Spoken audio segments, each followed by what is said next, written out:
Hello, and welcome to Drag Race Rejudged, where today I will be talking about Drag Race competitors who were either frontrunners or serious contenders that had one episode go so catastrophically wrong for them that they ended up losing their status as a frontrunner or serious contender. Before getting into the video, the only thing I will note is that finales do not count here. For example, Shea Coulee 100% lost Season 9 in the finale, but Queens losing the finale is a different video altogether. On that note, let me know in the comments if that is a video you want me to make. Getting right into it, I think there's a pretty strong argument that Detox lost All Stars 2 in episode 7, which was the makeover. Immediately after the judging, the only queens with serious shots to win are Alaska, Detox, and Katya. Alaska had 4 wins and a bottom, Detox had 3 wins and a bottom, and Katya had 3 wins and 2 bottoms. As we all know, Alaska had a massive crash out during Untucked, and Katya did not know the words to the song, meaning that Detox pretty much had Alaska dead to rights. If Detox stabbed Alaska in the back, she is 1000% winning the season, and Drag Race is going down a completely different path regarding strategy. Unfortunately for Detox, she decides to eliminate Alyssa, which is the worst strategic option for a few reasons. Roxy did the worst on the season, so voting her out absolutely makes sense, and Detox has since acknowledged that it was probably the right choice. On the other hand, Alaska did the best on the season and the worst in the challenge, so taking her out now also makes sense strategically. Alyssa Edwards was the middle ground pick, so Detox kind of ends up having the entire season in her hands and gets the worst of both worlds. I have a lot of respect for Detox's choice of saving Alaska and risking $100,000 for it, but in retrospect, Detox absolutely lost the season in this single episode by choosing her alliance over becoming the clear frontrunner going into the finale. Moving on to the queen who tangentially inspired the video, Sapphira Crystal arguably lost season 16 on the episode 13 makeover. Going into that point, she was on a 3-episode winning streak and was the only competitor not to place below safe at any point. Nymphia and Plain were definitely doing well, but this was Sapphira's game to lose, and then a few things went wrong. Number 1, the lip sync. The top 3 comments on this lip sync are, and I quote, "Sapphira's track record slayed, anyone else think Morphine won this one, and Morphine won this one for me." I am very open about being a delusional Sapphira stan who still thinks this lip sync was 50-50, but beyond my personal biases, there is a very clear message that Morphine won this lip sync and Sapphira was favored. This leads us into number 2, the momentum. The only queens to win 3 consecutive challenges are Alaska, Ben de la Creme, Manila, who we'll get to later, Ginger Minj, and of course, Sapphira. At the end of the day, Drag Race is a momentum-based game, and Sapphira genuinely felt unbeatable going into this episode. While it is rarely a good thing to land in the bottom, landing in the bottom right before the finale, then slaying a lip sync like Bob and Jinx did can be helpful. Unfortunately, landing in the bottom in the penultimate challenge and getting a very questionable lip sync win is a really bad look, which leads into number 3, the fan support. Nymphia Wynn was the winner of every single fan support poll from weeks 2 to 7, with Sapphira winning week 1. Starting in week 8 following the Snatch Game, Sapphira won the fan votes in weeks 8, 10, 11, and 12. Then following the makeover, she fell from a clear first, winning by almost 8%, to a clear third, losing by almost 6%. This collapse in fan support happened immediately after the makeover, and then continued on into her landslide loss in the regular fan vote, where Nymphia Wynn got 190,000 votes to Sapphira and Plain's 100,000 apiece. While Nymphia did an amazing job at the finale, even if the final lip sync was dead even, Sapphira's momentum and fan support stalling out at the worst possible time means that Nymphia still probably wins if it is a toss-up. Next up, we have Bosco in the Season 14 Rusical. This will be an insanely hot take, but I genuinely think that Bosco was production's next winner pick after Cornbread had to withdraw. They just swapped horses to Willow halfway through the race. Bosco was given a questionable win in the DragCon Challenge and was the clear main character of the season. She had an amazing fall and rise arc in the Lollapalooza. Then the Rusical happened, causing 2 major changes. First, Bosco did not have the comeback production wanted. Bosco was playing the main character. If she had done well in this role, placed in the top, won the roast, and was then safe in the remix, she has great win equity for this season. Unfortunately for Bosco, she ended up bombing the challenge and then needed to get saved by the chocolate bar. I don't think the golden chocolate bar was inherently a curse, but Bosco getting a questionable win, placing in the bottom for 3 weeks in a row, then getting transparently saved by production, kind of took her out of contention.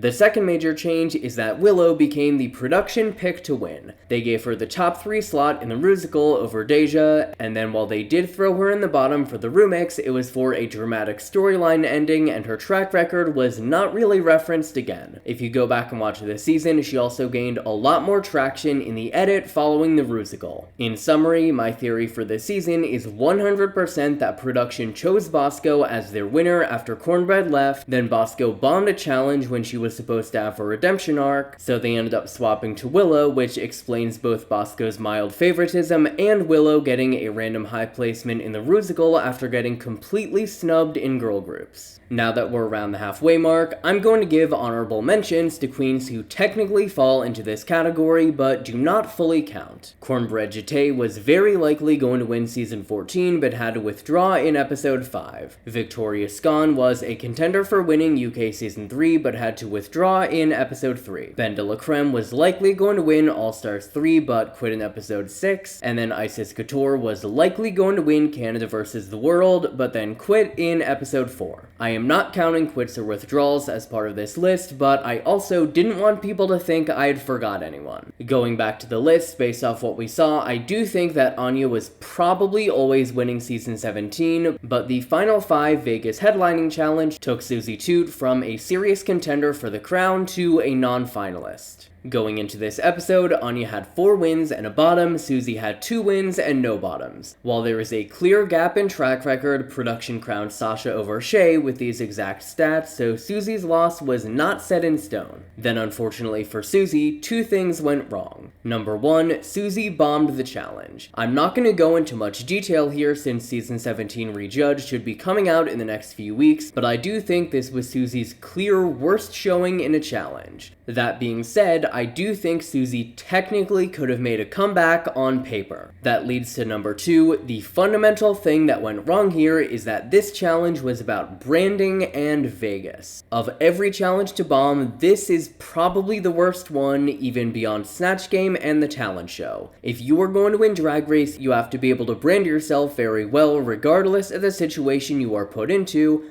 So Suzie failing in this challenge, plus being openly unwilling to embrace the Vegas show and aesthetics, is what I think truly cost her the season. Had Suzie dialed it up to 11, really committed to what Ru wanted, and won this challenge, she is going into the finale at the same level as Anya and quite possibly taking home the crown. This is going to be another incredibly hot take, but going into the top 4 music video challenge on season 7, nothing was set in stone. Violet Chachki was definitely the frontrunner, but the storylines and edit were not locked in, and Ginger still had a chance at the crown. Unfortunately for Ginger, she made a really bad move during her final speech that I think cost her any chance she still had. I will preface this section by saying that Ginger, and Kennedy for that matter, did not deserve the hate they got after the music video episode. With that said, while they were technically prompted to name people who were not deserving of the crown, Violet did not, and based off the seasons right before season 7, Drag Race is not a pageant, and this question is 100% a trap that Ginger fell for.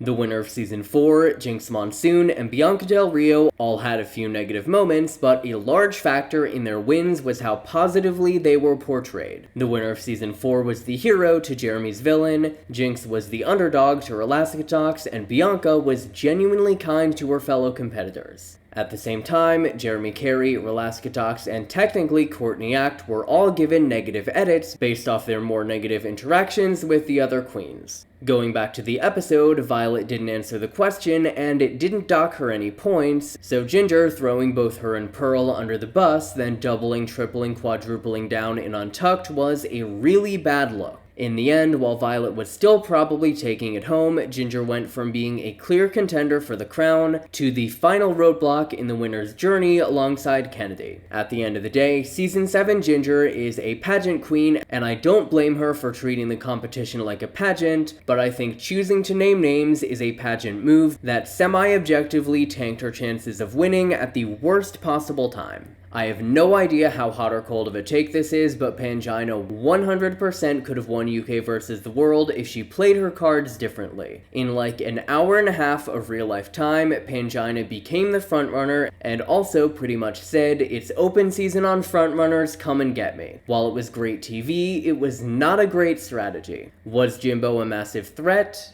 Only technically. She had won 2 challenges, but she had bombed the Rusical and could not perform to save her life. The season roughly filmed in spring of 2021, so the recent seasons were season 12 and All-Stars 5, where track records did not matter over performing abilities, so Jimbo was not a threat to Pangina. I have no issue getting rid of frontrunners, but it is an objectively bad strategy to set that precedent at the halfway point of the season. If I'm gonna speculate, I think Pangina's thought process was likely one of 2 things. Number 1, Snatch Game has not happened yet, and the top 5 challenge will probably be an acting/comedy challenge. Ru is gonna go based off track record, so I should take out Jimbo while I still can. Or number 2, I am now the clear frontrunner over Jimbo and Janie. I need to make the first move here because someone is gonna take me out. While Pangina did probably have a pretty big target on her back, eliminating Jujubee based on track record, then arguing you should stay because you've been doing well works a lot better strategically than eliminating Jimbo because she's a big threat, then immediately arguing you should stay because you've been doing well. It is a gamble either way, but Pangina's goal here should have been to last as long as possible, and she made the wrong choice for both her chances of making it to the end and the quality of the season. Finishing things off on more of an out there pick, we have Manila in the All-Stars 4 Snatch Game. I don't think she specifically lost in this episode, but this episode perfectly reflects what went wrong with her strategy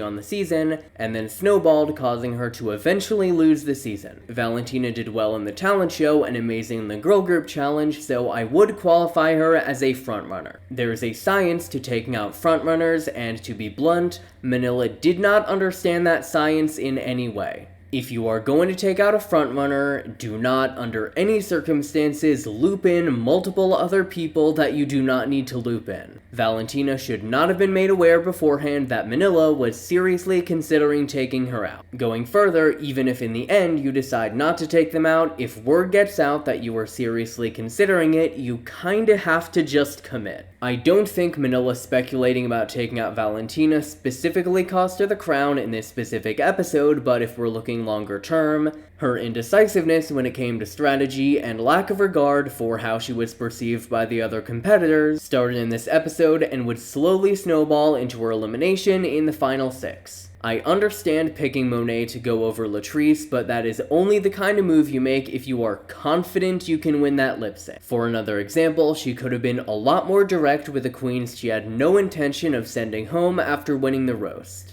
Overall, this is massive speculation, and this is the entry I am least confident in, but in my opinion, a huge reason for why Manila got eliminated when she did wasn't just her track record, but it was her being overly strategic and mysterious earlier on, poisoning the well long before she was even in the bottom. Do you want non-Emmy nominated gay shit? Well then you should check out the RuPaul's Drag Race Rejudged YouTube channel and hit subscribe.